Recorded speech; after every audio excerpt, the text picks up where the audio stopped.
Good morning everyone, সবাই কেমন আছো? আশা করছি তোমরা সবাই খুব ভালো আছো। চলো তাহলে আজকের ক্লাস শুরু করা যাক। Today 7th December 2020, class 3, subject Bangla, বই বাংলা সাহিত্য পরিচয়। আজকে আমরা করব তোমাদের টেক্সট বুকের কবিতা আগমনী থেকে অনুশীলনী প্রশ্নোত্তর।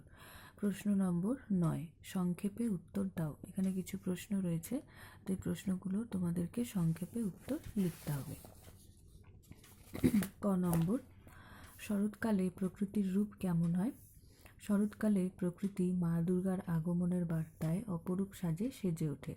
চারিদিকে সাদা কাশফুলে ছেয়ে যায়, আকাশে সাদা মেঘ মেজা তুলোর মতো ভেসে বেড়ায়। চারিদিকে উৎসবের আনন্দ ঢেউ ছড়িয়ে পড়ে। এরপরে খ নম্বর, শরৎকালের আকাশে তুমি কেমন মেঘের দেখা পাও?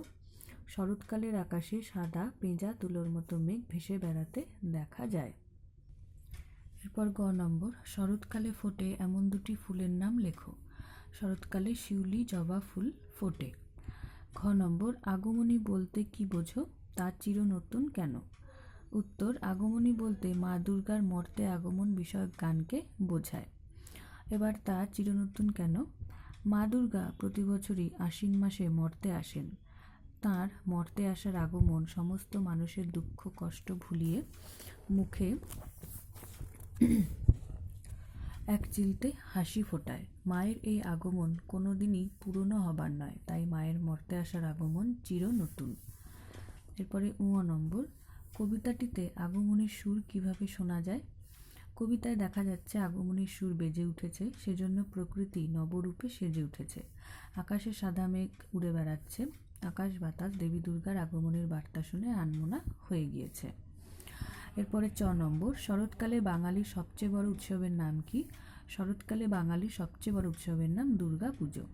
তো আজকের ক্লাসে আমরা আগমনী থেকে যে প্রশ্নোত্তরগুলো করলাম, এই প্রশ্নোত্তরগুলো তোমরা কিন্তু বাড়িতে খুব ভালো করে পড়বে আর মুখস্থ করবে। এরপর আমি এখানে কিছু বাংলা বানান দিয়েছি, এগুলো পড়তে হবে। অন্তর্গত, স্বরীয় দন্ত নয় ত গয়রে ত অন্তর্গত। প্রহ্লাদ, পয়রফলা হয়লয় আকার দ প্রহ্লাদ। প্রসন্ন, পয়রফলা দন্ত স দন্ত নয় দন্ত ন প্রসন্ন। ঘনিষ্ঠ, ঘ দন্ত নয় রস্যি মূর্ধন্য শয় ঠ ঘনিষ্ঠ। নিদ্রা, দন্ত নয় রস্যি দয়রফলা আকার নিদ্রা। Thank you.